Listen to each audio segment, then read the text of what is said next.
দাউদ আলাইহিস সালাম বলছিলেন মালাকুল মউতকে দেখা যে কোনো আযাবের দরকার নাই, আপনার চেহারাটাই যথেষ্ট, আপনার চেহারাটাই যথেষ্ট।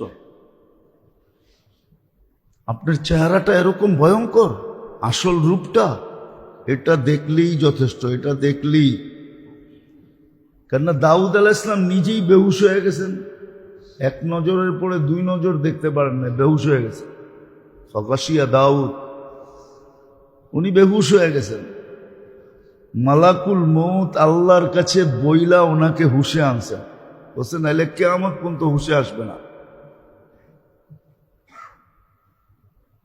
তো কবরের আযাব তো দরকার নাই।